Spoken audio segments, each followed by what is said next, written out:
जय हिंद दोस्तों, स्वागत है आपका अपने यूट्यूब चैनल ग्रेट पाठशाला पर। और मुझे विश्वास है आप अपनी पढ़ाई को अच्छे से कर रहे होंगे। लास्ट क्लास में हम लोगों ने चर्चा किया था जो नागरिकता है हमारी भाग 2 के अंतर्गत सम्मिलित है, आर्टिकल 5 से 11 के अंतर्गत। तो हमने नागरिकता के टॉपिक पर चर्चा की थी, जिसके अंतर्गत हम लोगों ने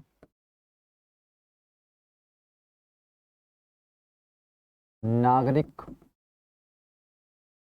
की परिभाषा क्या होती है, कौन कौन नागरिक होते हैं, या नागरिकता को कौन कौन से कुछ अधिकार जो प्राप्त होते हैं, उन सभी टॉपिक्स पर चर्चा की थी। साथ ही साथ मैंने आपको बताया था कि नागरिकता की प्राप्ति हम किस प्रकार से कर सकते हैं। उसी श्रृंखला को आगे बढ़ाते हुए आज हम नागरिकता का भाग 2 कर रहे हैं। ठीक है, आर्टिकल 8 तक, अनुच्छेद 8 तक जो है हमने लास्ट क्लास में कवर कर लिया था। तो अगर कोई भी डाउट अगर आपका होगा लास्ट क्लास से रिलेटेड तो आप कमेंट बॉक्स में ज़रूर बताएंगे। तो आज के सेशन को स्टार्ट करते हैं। ठीक है, सबसे पहले बात करते हैं आर्टिकल 9 के बारे में। यहाँ से सीधे आपको याद रखना है कि नागरिकता की समाप्ति की बात कौन सा आर्टिकल करता है। तो आप कहेंगे नागरिकता की समाप्ति का जो बात होती है वो आर्टिकल 9 भारतीय संविधान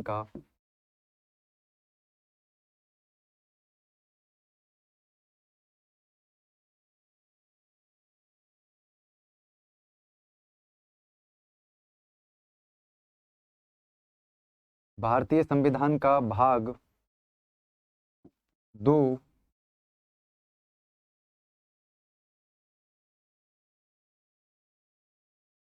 नागरिकता की बात करता है।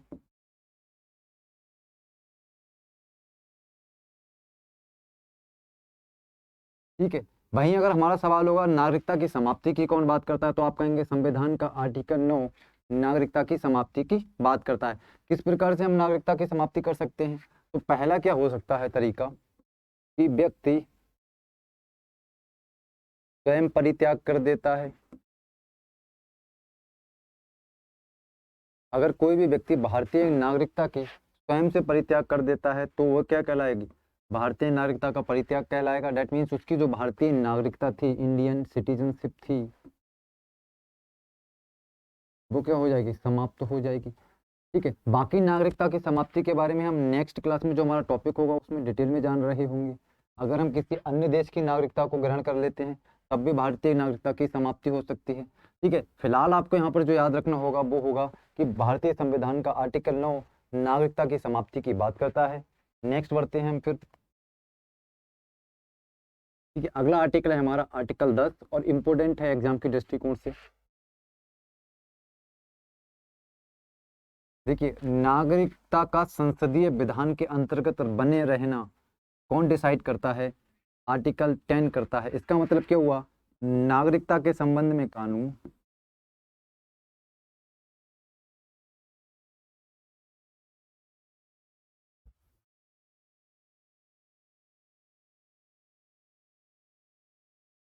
कानून का निर्माण संसद के द्वारा किया जाएगा। जो लाइन लिखी हुई है उसका मतलब यही होता है कि नागरिकता का संसदीय विधान के अंतर्गत बने रहना। डेट मीन्स नागरिकता से संबंधित जो भी कानून हैं उसका निर्माण कौन करेगी? उसका निर्माण संसद के द्वारा किया जाएगा। ठीक है, तो आर्टिकल 10 किसके अंतर्गत क्या कहता है कि नागरिकता जो है किसके अंतर्गत रहेगी? संसदीय विधान के अंतर्गत रहेगी। कानून को बनाना है, किसी भी चीज को नागरिकता से संबंधित अगर लागू करना है तो आर्टिकल 10 के अंतर्गत हम कर रहे होंगे। फिर हमारा नेक्स्ट पॉइंट है, नेक्स्ट आर्टिकल है और मोस्ट इंपोर्टेंट है आर्टिकल 11 नागरिकता की प्राप्ति, नागरिकता की समाप्ति तथा उसके संबंध में जो शक्ति होती है संसद को कौन प्रदान करता है?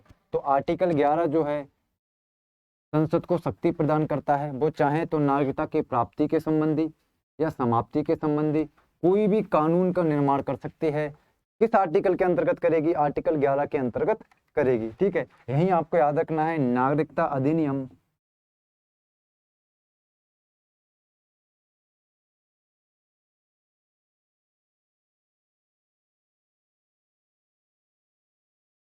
1955 में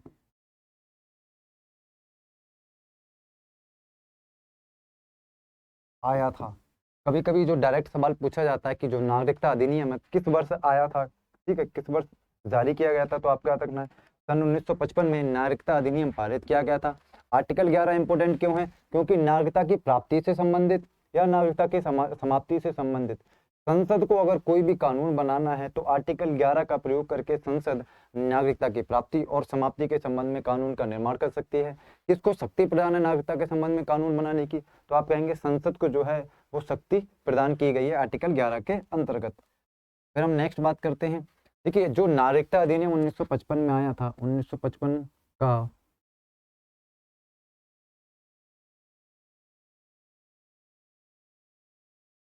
नागरिकता अधिनियम के अनुसार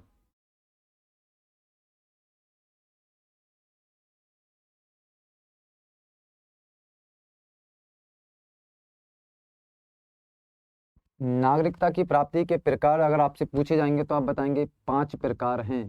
कितनी प्रकार से आप नागरिकता की प्राप्ति कर सकते हैं? तो 1955 का जो नागरिकता का अधिनियम आया था उसके आधार पर आप भारत की जो नागरिकता है वो इन 5 प्रकार से प्राप्त कर सकते हैं। कौन कौन से 5 प्रकार होंगे?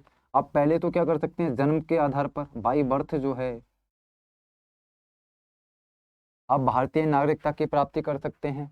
वंश के आधार पर आप नागरिकता की प्राप्ति कर सकते हैं। कैसे? मान लीजिए आपका जन्म आपके माता पिता का जन्म भारत में हुआ था, लेकिन आपका जन्म जो होता है फिर वो जो उनका जन्म भारत में हो गया, उसके बाद वो किसी विदेश अन्य देश में जाकर रहने लगे, इंग्लैंड में जाकर रहने लगे। अगर उसके बाद आपको भारतीय नागरिकता चाहिए होगी तब आप वंश के आधार पर ही नागरिकता प्राप्त कर सकते हैं। ठीक है। नेक्स्ट जो हमारा होगा पंजीकरण के आधार पर, रजिस्ट्रेशन के द्वारा भी हम नागरिकता को प्राप्त कर सकते हैं। ठीक है। नेक्स्ट है देशीयकरण के माध्यम से हम नागरिकता की प्राप्ति कर सकते हैं। और लास्ट में भूभाग अर्जन। इसका क्या मतलब हुआ? ठीक है, मान लीजिए ये भारत है और इधर बांग्लादेश है।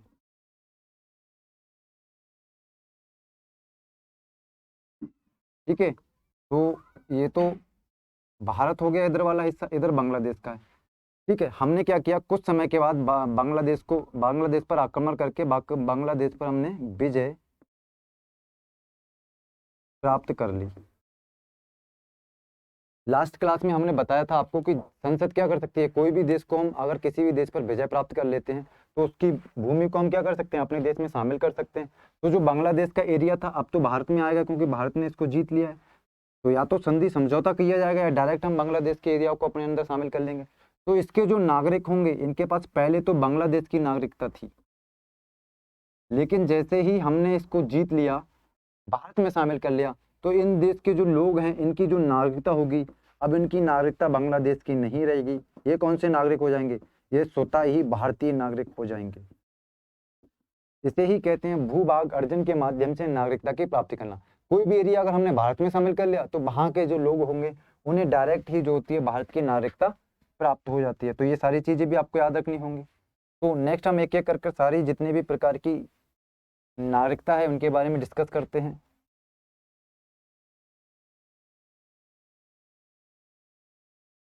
ठीक है, नेक्स्ट बात करते हैं फिर। ठीक है, सबसे पहले बात करते हैं जन्म के आधार पर। हमने 5 प्रकार की नागरिकता पढ़ी, जन्म के आधार पर, देशीकरण के आधार पर, पंजीकरण के आधार पर, वंश के आधार पर और लास्ट में भूभाग के अर्जन के आधार पर। तो पहले हमने किस प्रकार की पढ़ी थी? बर्थ के आधार पर हम कैसे ले सकते हैं। तो यहाँ आपको याद रखना है, अगर 26 जनवरी 1950 के बाद आपके माता पिता का जन्म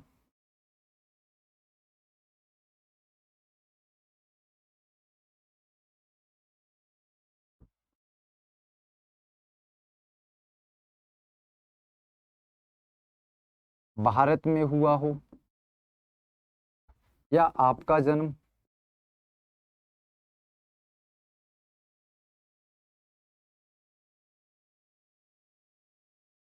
भारत में हुआ हो, तब जन्म के आधार पर आप भारत की नागरिकता प्राप्त कर सकते हैं। कब? 26 जनवरी 1950। आप कहेंगे 26 जनवरी संविधान को पूर्ण रूप से लागू कर दिया गया था इसी दिन। ठीक है, 395 आर्टिकल, 12 अनुसूची और 22 भाग इसी दिन लागू किए गए थे।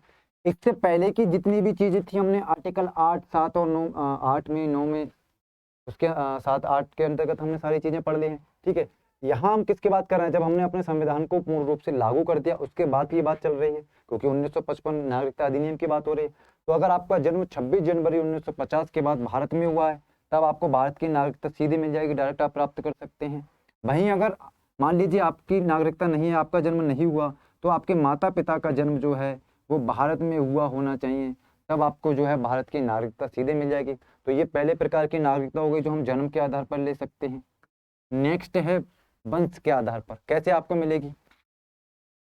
सेम कंडीशन यहाँ पर भी है, 26 जनवरी 1950 के बाद अगर आप विदेश में निवास कर रहे हैं, विदेश में निवास करने वाले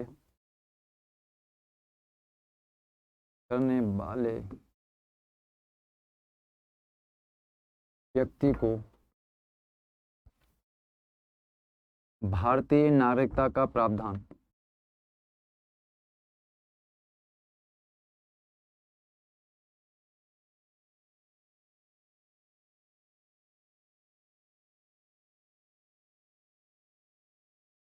कैसे आपको मिलेगा? तो यहाँ आपको याद रखना है कि आपके माता पिता का जन्म, माता या पिता किसी एक का भी जन्म या माता पिता का जन्म भारत में होना चाहिए, तभी आपको जो है भारत की नागरिकता प्राप्त हो सकती है। अगर आप इस कंडीशन को फुलफिल नहीं करते हैं तो आपको भारत की नागरिकता प्राप्त नहीं होगी। आप वंश के आधार पर जो है नागरिकता प्राप्त कर सकते हैं। नेक्स्ट पर हम चलते हैं। अगला जो है पंजीकरण के द्वारा।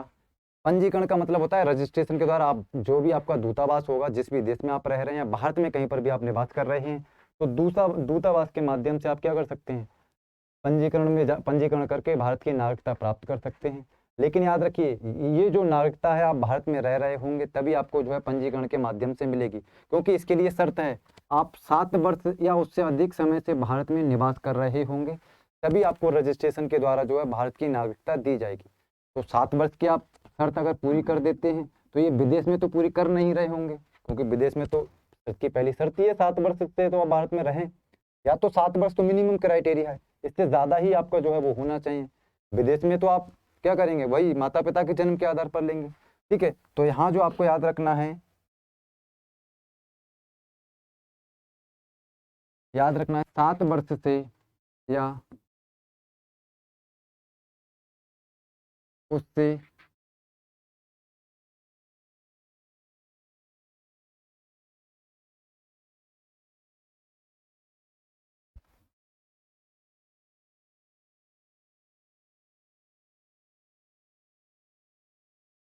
या उससे अधिक समय में, अधिक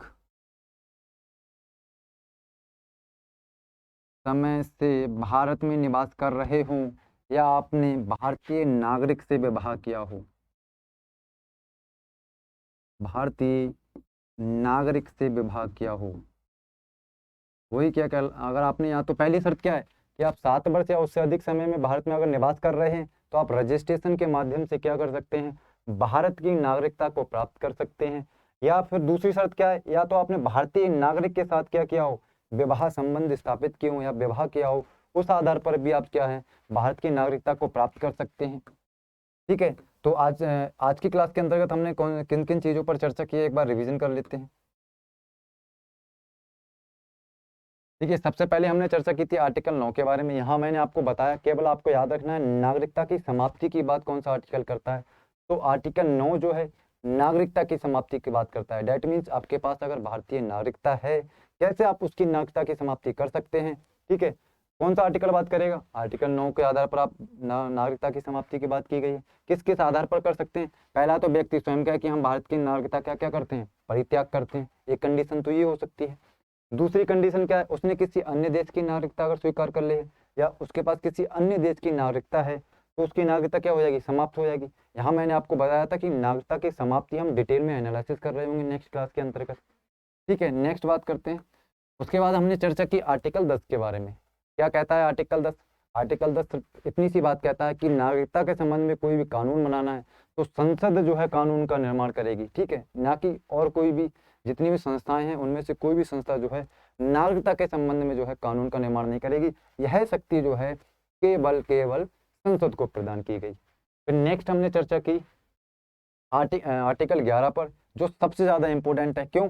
नागरिकता की प्राप्ति के संबंध में और नागरिकता की समाप्ति के संबंध में जो शक्ति दी गई है, किसको दी गई है, संसद। इस आर्टिकल में सीधा कहा गया है कि नागरिकता की प्राप्ति समाप्ति के संबंध में जो शक्ति है वो संसद पार्लियामेंट को प्रदान की गई है। संबंध में कानून संसद बनाएगी यहाँ आपको मैंने बताया 1955 नागरिकता का अधिनियम पारित किया गया था और इस आधार पर नागरिकता जो है 5 प्रकार की होती है। तो यहाँ आपसे पूछा जाएगा नागरिकता कितने प्रकार से आप प्राप्त कर सकते हैं, तो आप बता रहे होंगे 5 प्रकार से, जन्म के द्वारा, वंश के द्वारा, पंजीकरण के द्वारा, देशीकरण के द्वारा और भूभाग के अर्जन से। फिर नेक्स्ट मैंने आपको बताया जन्म के आधार पर कैसे नागरिकता आप ले सकते हैं। यदि आपका जन्म 26 जनवरी 1950 से बाद आपका भारत में हुआ है तो आप सीधे नागरिकता ले सकते हैं, या आपके माता पिता का जन्म भारत में हुआ तब आप भारत की नागरिकता ले सकते हैं। फिर नेक्स्ट हमने बात की वंश के आधार पर, डेट मीन्स अगर आप कहीं विदेश में निवास कर रहे हैं, किसी अन्य देश के अंतर्गत निवास कर रहे हैं और आपको भारत की नागरिकता चाहिए, आपकी आवश्यकता है, तब आप किस प्रकार से ले सकते हैं। तो इसकी क्या शर्त है, इसकी शर्त है कि आपके माता या पिता किसी का जन्म जो है भारत में होना चाहिए। अगर इस शर्त को पूरा करते हैं तो वहाँ दूतावास में जाकर आप भारतीय नागरिकता की प्राप्ति कर सकते हैं। फिर हमने बात की पंजीकरण के द्वारा, रजिस्ट्रेशन के द्वारा कैसे प्राप्त कर सकते हैं। तो 7 वर्ष या उससे अधिक समय में आप भारत में निवास करने चाहिए, ठीक है। अगर आप इस शर्त को पूरा कर रहे हैं तो आप रजिस्ट्रेशन के माध्यम से क्या कर सकते हैं, नागरिकता की प्राप्ति कर सकते हैं, ठीक है। दूसरी शर्त मैंने आपको क्या बताई कि आप भारतीय नागरिक के साथ अगर विवाह संबंध स्थापित करते हैं या विवाह कर लेते हैं, तब आप क्या कर सकते हैं, भारत की नागरिकता की प्राप्ति कर सकते हैं। तो आज की क्लास में जो 5 प्रकार की नागरिकता थी उसके अंतर्गत हम लोगों ने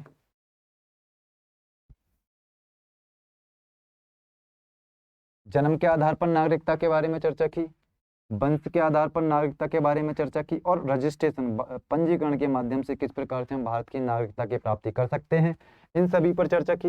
नेक्स्ट क्लास के अंतर्गत हम चर्चा कर रहे होंगे देशीकरण के माध्यम से हम किस प्रकार भारतीय नागरिकता की प्राप्ति कर सकते हैं, या भूभाग अर्जन के माध्यम से हम किस प्रकार से भारत की नागरिकता की प्राप्ति कर सकते हैं।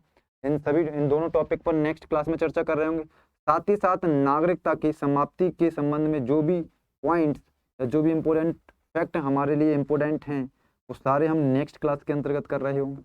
तो आज की क्लास को यहीं समाप्त करते हैं। आशा करता हूँ क्लास आपको अच्छी लगी होगी। अगर क्लास अच्छी लगी हो तो हमारे चैनल ग्रेड पाठशाला को जरूर सब्सक्राइब करें। साथ ही साथ अगर कोई भी आपका इशू है इस क्लास से रिलेटेड या अन्य किसी भी क्लास से रिलेटेड तो आप कमेंट बॉक्स के माध्यम से ज़रूर बताएं। तो आज की क्लास को यहीं समाप्त करते हैं। धन्यवाद।